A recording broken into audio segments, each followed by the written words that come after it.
Doctor Bhim Rao Ambedkar ਇੱਕ ਨਾਮ ਨਹੀਂ, ਇੱਕ ਵਿਅਕਤੀ ਨਹੀਂ, ਇੱਕ ਸੰਸਥਾ ਹਨ। ਡਾਕਟਰ ਸਾਹਿਬ ਆਪਣੇ ਜੀਵਨ ਵਿੱਚ ਜੋ ਕੁਝ ਵੀ ਸਿੱਖਿਆ, ਸਮਝਿਆ, ਜਿੰਨਾ ਵੀ ਗਿਆਨ ਪ੍ਰਾਪਤ ਕੀਤਾ, ਉਸ ਗਿਆਨ ਤੇ ਸਮਝ ਨੂੰ ਆਪਣੇ ਲੋਕਾਂ ਵਿੱਚ ਵੰਡਣ ਦਾ ਯਤਨ ਕੀਤਾ ਤੇ ਸਫਲ ਵੀ ਰਹੇ। ਜਾਤ-ਪਾਤ ਦੇ ਤੌਰ ਤੇ ਪਛੜੇ ਵਰਗ ਦੇ ਨਿਦਾਨ ਤੇ ਜਾਗਰੂਕਤਾ ਲਈ ਭਰਪੂਰ ਯਤਨ ਤੇ ਨਿੱਘਰ ਉਪਰਾਲੇ ਕੀਤੇ। ਸਿੱਟੇ ਦੇ ਤੌਰ ਤੇ ਅੱਜ ਦਾ ਦਲਿਤ ਸਮਾਜ ਭਾਵੇਂ ਪੂਰਨ ਤੌਰ ਤੇ ਨਹੀਂ, ਪਰ ਕਿਸੇ ਹੱਦ ਤੱਕ ਸਮਾਜਿਕ ਬਰਾਬਰੀ ਵੱਲ ਵੱਧਦਾ ਨਜ਼ਰੀ ਪੈਂਦਾ ਹੈ। ਅੱਜ ਪਿਛੜਾ ਵਰਗ ਜੇ ਇੰਨਾ ਜਾਗਰੂਕ, ਗਿਆਨਵਾਨ ਤੇ ਵਿਚਾਰਕ ਕ੍ਰਾਂਤੀਕਾਰੀ ਹੈ ਤਾਂ ਇਸ ਸਭ ਦੇ ਪਿੱਛੇ ਡਾਕਟਰ ਸਾਹਿਬ ਦੀ ਸਖਤ ਮਿਹਨਤ, ਸਮਝ ਤੇ ਸੰਵੇਦਨਸ਼ੀਲਤਾ ਤੋਂ ਇਲਾਵਾ ਆਪਣੇ ਲੋਕਾਂ ਲਈ ਕੁਝ ਕਰਨ ਦੀ ਤੜਪ ਦੀ ਗਹਿਰੀ ਛਾਪ। ਕਿਹਾ ਜਾ ਸਕਦਾ ਹੈ ਕਿ ਡਾਕਟਰ ਸਾਹਿਬ ਇਕੱਲੇ ਹੀ ਸੈਨਾ ਦੇ ਬਰਾਬਰ ਜਾਂ ਉਸ ਤੋਂ ਕੁਝ ਵੱਧ ਸਨ। ਡਾਕਟਰ ਸਾਹਿਬ ਜ਼ਿੰਦਗੀ ਭਰ ਆਪਣੇ ਲੋਕਾਂ ਦੇ ਉਥਾਨ ਲਈ ਜੂਝਦੇ ਰਹੇ, ਲੜਦੇ ਰਹੇ। ਜਿੱਥੋਂ ਵੀ ਜੋ ਕੁਝ ਵੀ ਆਪਣੇ ਲੋਕਾਂ ਲਈ ਪ੍ਰਾਪਤ ਕਰ ਸਕਦੇ ਸਨ, ਉਸ ਲਈ ਭਰਪੂਰ ਯਤਨ ਹੀ ਨਹੀਂ ਕੀਤੇ, ਸਮਰਪਣ ਵੀ ਦਿਖਾਇਆ। ਭਾਰਤ ਦੇ ਸੰਵਿਧਾਨ ਦੀ ਟੀਮ ਦਾ ਇੱਕ ਹਿੱਸਾ ਹੀ ਹੋਣ ਦੇ ਬਾਵਜੂਦ ਸੰਵਿਧਾਨ ਵਿੱਚ ਉਹਨਾਂ ਦਾ ਦਖਲ ਤੇ ਵਿਸ਼ੇਸ਼ਤਾ ਵੇਖੀ ਜਾ ਸਕਦੀ ਹੈ।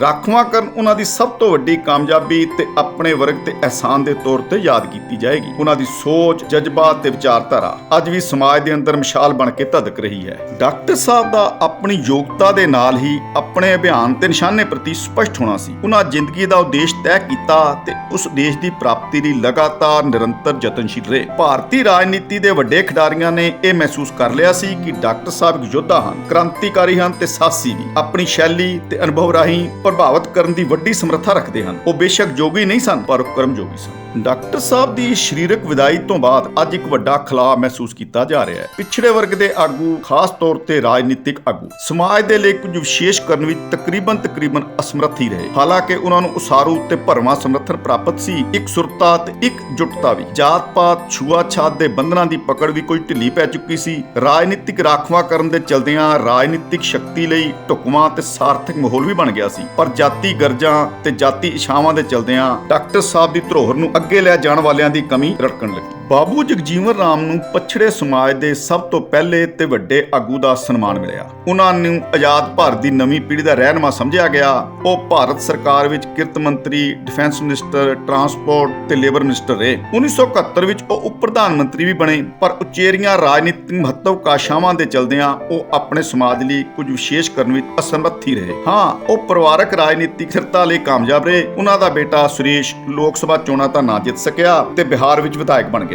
ਭਾਵੇਂ ਕਿ ਬਾਅਦ ਵਿੱਚ ਇੱਕ ਸੈਕਸ ਸਕੈਂਡਲ ਦੇ ਚਲਦਿਆਂ ਸੁਰੇਸ਼ ਦੀ ਰਾਜਨੀਤਿਕ ਪਾਰੀ ਦਾ ਅੰਤ ਹੋ ਗਿਆ। ਉਹਨਾਂ ਦੀ ਬੇਟੀ ਮੀਰਾ ਕੁਮਾਰ 2009 ਤੋਂ 2014 ਤੱਕ ਲੋਕ ਸਭਾ ਦੀ ਸਪੀਕਰ ਰਹੀ। ਕਿਰਤ ਅਤੇ ਰੋਜ਼ਗਾਰ ਮੰਤਰਾਲੇ ਦੇ ਮੁਖੀ ਅਤੇ ਉਪ ਪ੍ਰਧਾਨ ਮੰਤਰੀ ਰਹਿੰਦਿਆਂ ਵੀ ਪਛੜੇ ਸਮਾਜ ਦੀ ਉਦਾਰਤਾ ਲਈ ਇੱਕ ਵਿਸ਼ੇਸ਼ ਪਾਲਿਸੀ ਲਿਆਉਣ ਵਿੱਚ ਨਾਕਾਮ ਹੀ ਸਾਬਤ ਰਹੇ। ਕੇ.ਆਰ. ਨਾਰਾਇਣਨ ਦੱਖਣ ਭਾਰਤ ਤੋਂ ਪਛੜੇ ਵਰਗ ਦੀ ਨੁਮਾਇੰਦਗੀ ਕਰਦੇ ਰਹੇ। ਜਾਪਾਨ, ਤੁਰਕੀ, ਬ੍ਰਿਟਨ ਤੇ ਅਮਰੀਕਾ ਵਿੱਚ ਰਾਜਦੂਤ ਰਹੇ। 1997 ਤੋਂ 2002 ਤੱਕ ਭਾਰਤ ਦੇ ਰਾਸ਼ਟਰਪਤੀ ਵੀ ਰਹੇ। ਪਰ ਆਪਣੇ ਸਮਾਜ ਪ੍ਰਤੀ ਉਹ ਉਦਾਸੀ ਨਹੀਂ ਰਹੇ। ਕੇਰਲ ਦੇ ਉਜਾਪੁਰ ਵਿੱਚ ਇੱਕ ਅਤ ਗਰੀਬ ਪਰਿਵਾਰ ਵਿੱਚ ਜਨਮੇ ਕੇ.ਆਰ. ਨਾਰਾਇਣਨ ਨੂੰ ਆਪਣੇ ਪਿਛੜੇ ਵਰਗ ਪਰਿਵਾਰ ਦੀ ਹਾਲਤ ਨੇ ਕਦੀ ਵੀ ਨਹੀਂ ਝੰਜੋੜਿਆ। ਇੱਕ ਚਿਹਰਾ ਜਿਸ ਦੇ ਲਗਨ, ਜੋਸ਼ ਤੇ ਪ੍ਰਤਿਭਾ ਨੇ ਪਿਛੜੇ ਸਮਾਜ ਵਿੱਚ ਆਸ ਦੀ ਕਿਰਨ ਜਗਾਈ। ਤੇ ਇਵੇਂ ਪ੍ਰਤੀਤ ਹੁੰਦਾ ਹੈ ਜਿਵੇਂ ਭੀਮ ਰਾਓ ਦੀ ਵਿਰਾਸਤ ਨੂੰ ਇੱਕ ਵਾਰਸ ਮਿਲ ਗਿਆ ਹੋਵੇ। ਰੋਪੜ ਪੰਜਾਬ ਦੇ ਜੰਮਪਲ ਬਾਬੂ ਕਾਂਸ਼ੀ ਰਾਮ ਨੇ ਬੜੀ ਸ਼ਿੱਦਤ, ਗੰਭੀਰਤਾ ਤੇ ਲਗਨ ਨਾਲ ਪਿਛੜੀ ਸਮਾਜ ਨੂੰ ਜਾਗਰੂਕ ਤੇ ਇਕੱਠੇ ਕਰਨ ਦਾ ਯਤਨ ਕੀਤਾ। ਕਿਸੇ ਹੱਦ ਤੱਕ ਸਫਲ ਵੀ ਰਹੇ। ਕਾਂਸ਼ੀ ਰਾਮ ਜੀ ਦਾ ਮੰਨਣਾ ਸੀ ਕਿ ਰਾਜਨੀਤਿਕ ਪ੍ਰਾਪਤੀ ਤੋਂ ਬਗੈਰ ਜਾਤੀ ਵਿਵਸਥਿਤ ਸਮਾਜ ਵਿੱਚ ਟਿਕ ਪਾਉਣਾ ਅਸੰਭਵ ਹੈ। 1971 DS4 ਦਲਿਤ ਸ਼ੋਸ਼ਿਤ ਸਮਾਜ ਸੰਘਰਸ਼ ਸਮਿਤੀ ਦੇ ਗਠਨ ਦੀ ਰੋਸ਼ਨੀ ਵਿੱਚ ਹੀ ਬਾਅਦ ਵਿੱਚ ਬਹੁਜਨ ਸਮਾਜ ਪਾਰਟੀ ਦੀ ਸਥਾਪਨਾ ਕੀਤੀ। ਸੰਖੇਪ ਸਮੇਂ ਵਿੱਚ ਹੀ ਬਹੁਜਨ ਸਮਾਜ ਪਾਰਟੀ ਰਾਸ਼ਟਰੀ ਪਾਰਟੀ ਦੇ ਤੌਰ ਤੇ ਰਜਿਸਟਰ ਹੋ ਗਈ। ਮੁੱਖ ਧਾਰਾ ਦੇ ਰਾਜਨੀਤਿਕ ਦਲ ਵੀ BSP ਵੱਲ ਆਕਰਸ਼ਿਤ ਹੋਣ ਲੱਗੇ ਤੇ BSP ਨਾਲ ਸਾਂਝ ਪਾਉਣ ਲਈ ਤਿਆਰ ਹੋ ਗਏ। ਸਿਹਤ ਸੰਬੰਧੀ ਸਮੱਸਿਆਵਾਂ ਨਾਲ ਜੂਝ ਰਹੇ ਕਾਂਸ਼ੀ ਰਾਮ ਨੇ BSP ਦੀ ਕਮਾਨ ਕੁਮਾਰੀ ਮਾਇਆਵਤੀ ਨੂੰ ਸੌਂਪ ਦਿੱਤੀ। ਹਾਲਾਂਕਿ ਬਾਅਦ ਵਿੱਚ 1996 ਵਿੱਚ ਉਹ ਹੁਸ਼ਿਆਰਪੁਰ ਤੋਂ ਲੋਕ ਸਭਾ ਦੇ ਮੈਂਬਰ ਵੀ ਬਣੇ। ਲੰਬੀ ਬਿਮਾਰੀ ਤੋਂ ਬਾਅਦ 2006 ਵਿੱਚ ਇੱਕ ਉਮੀਦ ਦਾ ਅੰਤ ਹੋ ਗਿਆ। ਬਾਬੂ ਕਾਂਸ਼ੀ ਰਾਮ ਦੇ ਦੇਹਾਂਤ ਤੋਂ ਬਾਅਦ ਸਥਿਤੀ ਫਿਰ ਪੁਰਾਣੇ ਰੰਗ ਵਿੱਚ ਆ ਗਈ। ਬਾਬੂ ਕਾਂਸ਼ੀ ਰਾਮ ਦੇ ਦੇਹਾਂਤ ਤੋਂ ਬਾਅਦ ਉਹਨਾਂ ਦੀ ਚਹੇਤੀ ਕੁਮਾਰੀ ਮਾਇਆਵਤੀ ਨੇ ਬਹੁਜਨ ਸਮਾਜ ਪਾਰਟੀ ਦੀ ਕਮਾਨ ਆਪਣੇ ਹੱਥ ਵਿੱਚ ਲੈ ਲਈ। ਦਲਿਤ ਸ਼ੋਸ਼ਲ ਸਮਾਜ ਦੀ ਇਕਜੁੱਟਤਾ ਤੇ ਵਿਸ਼ਵਾਸ ਨਾਲ ਅੱਗੇ ਵਧਣ ਲੱਗੀ। ਪਰ ਸੱਤਾ ਸੁੱਖ ਮਿਲਦਿਆਂ ਹੀ ਪਹਿਲਾਂ ਸਮਾਜ ਦੇ ਹਿੱਤਾਂ ਨੂੰ ਨਜ਼ਰਅੰਦਾਜ਼ ਕੀਤਾ ਤੇ ਫਿਰ ਸਮਾਜ ਦੀਆਂ ਲਗਾਤਾਰ ਵੱਧ ਰਹੀਆਂ ਮੁਸ਼ਕਲਾਂ ਤੋਂ ਕਿਨਾਰਾ ਕਰ ਲਿਆ। 1966 ਦੀ ਜਨਮੀ ਲਾਅ ਗ੍ਰੈਜੂਏਟ ਕੁਮਾਰੀ ਮਾਇਆਵਤੀ ਨੂੰ ਰਾਜਨੀਤੀ ਦੀ ਸਮਝ ਨੇ ਕਾਂਸ਼ੀ ਰਾਮ ਨੂੰ ਪ੍ਰਭਾਵਿਤ ਕੀਤਾ। ਪਰ 5 ਵਾਰ ਦੀ ਮੁੱਖ ਮੰਤਰੀ ਜਿਸ ਨੇ 5 ਸਾਲ ਦਾ ਟੈਨਿਓਰ ਵੀ ਪੂਰਾ ਕੀਤਾ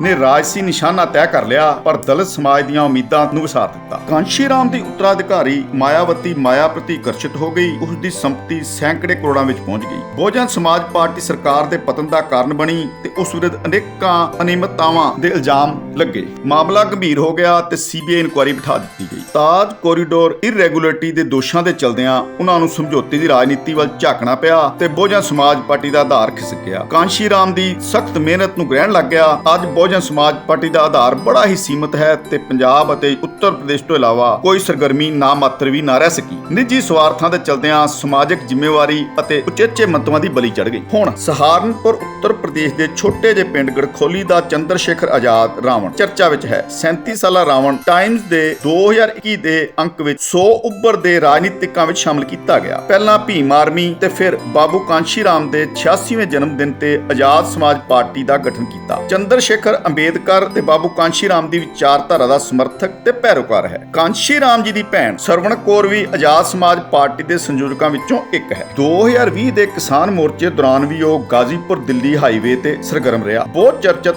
ਹਾਥਰਸ ਦਲਿਤ ਰੇਪ ਕੇਸ ਖਿਲਾਫ ਵੱਡਾ ਪ੍ਰਦਰਸ਼ਨ ਕੀਤਾ ਤੇ ਗ੍ਰਿਫਤਾਰ ਕਰ ਲਿਆ ਗਿਆ। ਉਸਨੇ 2019 ਦੀਆਂ ਚੋਣਾਂ ਵਿੱਚ ਪ੍ਰਧਾਨ ਮੰਤਰੀ ਨਰਿੰਦਰ ਮੋਦੀ ਖਿਲਾਫ ਵੀ ਚੋਣ ਲੜਨ ਦਾ ਐਲਾਨ ਕੀਤਾ, ਪਰ ਬਾਅਦ ਵੀ ਦਲਿਤ ਵੋਟਾਂ ਦੇ ਵੰਡੇ ਜਾਣ ਦੇ ਖਦਸ਼ੇ ਦੇ ਚਲਦਿਆਂ ਮੈਦਾਨ ਤੋਂ ਹਟ ਗਿਆ। ਭੀਮ ਆਰਮੀ ਨੇ ਦੱਖਣੀ ਉੱਤਰ ਪ੍ਰਦੇਸ਼ ਦੇ ਕਈ ਸ਼ਹਿਰਾਂ ਵਿੱਚ ਦਲਿਤਾਂ ਲਈ ਫ੍ਰੀ ਸਿੱਖਿਆ ਦਾ ਨਿੱਘਰ ਉਪਰਾਲਾ ਕੀਤਾ ਹੈ। ਉਹ CRR ਖਿਲਾਫ ਪ੍ਰਦਰਸ਼ਨ ਤੋਂ ਬਾਅਦ ਜੰਤਰ ਮੰਤਰ ਤੇ ਦਿੱਲੀ ਪੁਲਿਸ ਰਾਹੀਂ ਗ੍ਰਿਫਤਾਰ ਕਰ ਲਿਆ ਗਿਆ। ਆਜ਼ਾਦ ਐਜੂਕੇਸ਼ਨ ਨੂੰ ਹੀ ਆਜ਼ਾਦੀ ਦਾ ਸਾਧਨ ਤੇ ਮੰਤਰ ਮੰਨਦਾ ਹੈ ਤੇ ਭੀਮ ਆਰਮੀ ਇਸ ਸੰਕਲਪ ਨੂੰ ਅੱਗੇ ਵਧਾ ਰਹੀ ਹੈ। ਚੰਦਰ ਸ਼ੇਖਰ ਨੇ ਘੱਟ ਗਿਣਤੀਆਂ ਦੇ ਨਾਲ ਵੀ ਸੰਪਰਕ ਕਰ ਰਿਹਾ ਹੈ ਤਾਂ ਕਿ ਬਹੁ ਗਿਣਤੀ ਮਨੂਵਾਦੀ ਸੋਚ ਨੂੰ ਸ਼ਿਕਸ਼ਤ ਦਿੱਤੀ ਜਾ ਸਕੇ। ਉਸ ਨੇ ਹਾਲ ਹੀ ਵਿੱਚ ਪੰਜਾਬ ਵਿੱਚ ਅੰਮ੍ਰਿਤਸਰ ਤੇ ਆਂਧਰਾ ਵਿੱਚ ਹੈਦਰਾਬਾਦ ਦਾ ਦੌਰਾ ਕੀਤਾ। ਚੰਦਰ ਸ਼ੇਖਰ ਦਾ ਰਾਜਨੀਤਿਕ ਸਫ਼ਰ ਅਜੇ ਮੁੱਢਲੇ ਪੜਾਅ ਤੇ ਹੈ ਤੇ ਸਫਲਤਾ ਲਈ ਲੰਬਾ ਇੰਤਜ਼ਾਰ ਕਰਨਾ ਪਏਗਾ, ਪਰ ਡਾਕਟਰ BR ਅੰਬੇਦਕਰ ਦੀ ਧਰੋਹਰ ਤੇ ਵਿਰਾਸਤ ਨੂੰ ਅੱਗੇ ਵਧਾਉਣ ਦਾ ਬੀੜਾ ਚੁੱਕ ਕੇ ਉਸਨੇ ਇੱਕ ਨਵੀਂ ਆਸ ਦੀ ਕਿਰਨ ਵਿਖਾ ਦਿੱਤੀ ਹੈ। ਕਾਮਨਾਵਾਂ, ਲਾਲਸਾਵਾਂ ਤੇ ਨਿੱਜੀ ਗਰਜਾਂ ਦੇ ਚਲਦਿਆਂ ਦਲਿਤ ਸਮਾਜ ਦੇ ਰਾਜਨੀਤਿਕਾਂ ਨੇ ਨਿਰਾਸ਼ ਹੀ ਕੀਤਾ, ਪਰ ਭਵਿੱਖ ਪ੍ਰਤੀ ਇਹ ਉਮੀਦ ਬਣੀ ਰਹੇਗੀ ਕਿ ਇੱਕ ਦਿਨ ਦਲਿਤ ਪਛੜਿਆ ਸਮਾਜ ਵੀ ਆਪਣੇ ਹੱਕ ਪਾਉਣ ਵਿੱਚ ਸਫਲ ਹੋ ਜਾਏਗਾ। ਅੱਜ ਦਾ ਐਪੀਸੋਡ ਆਪ ਜੀ ਨੂੰ ਕਿਹੋ ਜਿਹਾ ਲੱਗਾ ਕਮੈਂਟਸ ਵਿੱਚ ਦੱਸਣਾ। ਇੱਕ ਲਾਈਕ ਤੇ ਸਬਸਕ੍ਰਾਈਬ ਤਾਂ